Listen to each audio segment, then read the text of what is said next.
النهاردة هنعمل مع بعض أسرع مخلل ممكن تعمليه. هو الخيار المخلل بطريقة سهلة جدا جدا، وهيتخلل معاكي في حوالي 3 4 ايام، وده لو ما كانش اقل كمان يعني. بس انا مديكي يعني وقت اطول. هو ده الوقت اللي هو اقصى وقت بيتخلل فيه 4 ايام بكتير جدا جدا. طعمه رهيب وبسيط قوي. بس قبل ما نبدأ وصفتنا، لو اول مرة تشوفوني، انا اسمي هاجر، وما تنسوش لايك للفيديو واشتراك للقناة. دلوقتي انا عندي كيلو من الخيار. تمام، انا مش هقطعه ولا اي حاجه، هو صغير كده زي ما انتم شايفين. انا هسيبه سليم، بس غسلته طبعا كويس جدا جدا، عشان بيبقى فيه كده تراب وحاجات بتكون لازقه. تخليله سهل جدا على فكره، وكل المكونات اللي بتتحط عليه بتكون متوفره في كل بيت مصري عادي.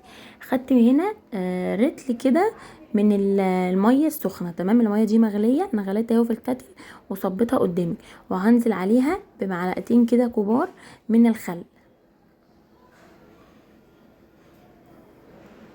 بصوا الكيلو بياخد 4 معالق من الملح، فاحنا هنحط 4 كبار كده عليه. وما تخافوش، مش هيحدق خالص، طعمه بجد رهيب جدا، والملح بتاعه مظبوط قوي.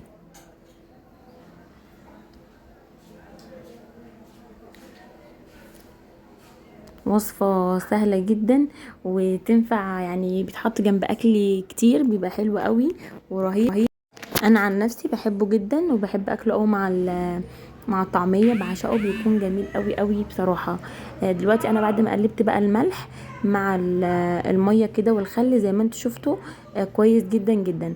بصي، انا كنت المفروض احط على الكيلو الخيار واللتر ميه ده، احط معلقتين او معلقه ونص من السكر.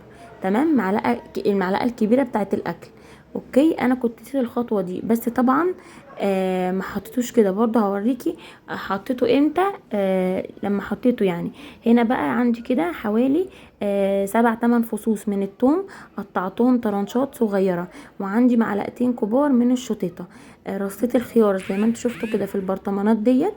لو هتعمليهم في برطمان واحد، هتحطي المكونات كلها مع بعض. انا قسمت المكونات دي على البرطمانين دول، عشان ايه يبقوا زي بعض في نفس الطعم يعني.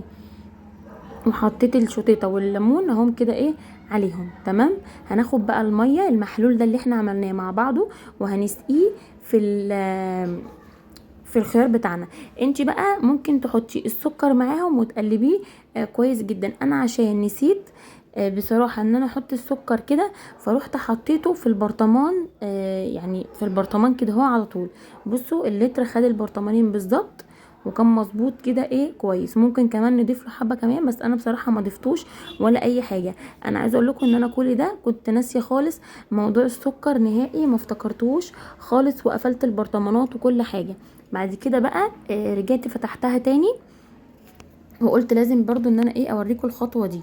وحطيت كده اهو بقى ايه، هما يعتبر معلقه ونص هنا وهنا.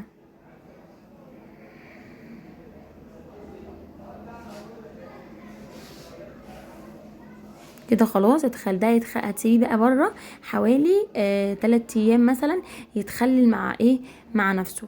وبعد كده هتدخليه التلاجة. من وقت ما تدخليه التلاجة كده هيوقف تخليل، اي حاجة عايزه توقفي تخليلها تدخليها التلاجة.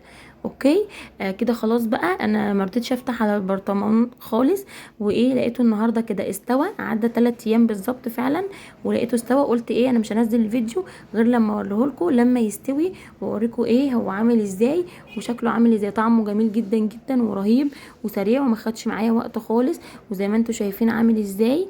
انا حبيت ان انا اوريهولك برضو لما يتخلل، عشان يبقى في مصداقيه في الكلام، وتبقي عارفه ان انا مش بضحك عليكي، ولا ان هو مش بياخد وقت خالص ولا الكلام ده. وطعمه والله العظيم خرافه. ديت بصي في من فوق كده حته خضره، لان كان الميه مش طايلها كويس، لكن بصي الواحده من دول عامله ازاي مظبوطه. انا بقى هبدلها، هخلي دي تحت وايه ودي كده من فوق. وبعد كده بقى انا خلاص هدخله التلاجة، عشان كده احنا هنستعمله، هناكل منه ان شاء الله. الوصفة تكون سهلة وسريعة بالنسبة لك، وتكون عجبتك، واتمنى ان انت تجربيه، ولو جربتيه تقولي رأيك ايه في الكومنتات. واشوفك في فيديو جديد بوصفة جديدة. باي باي.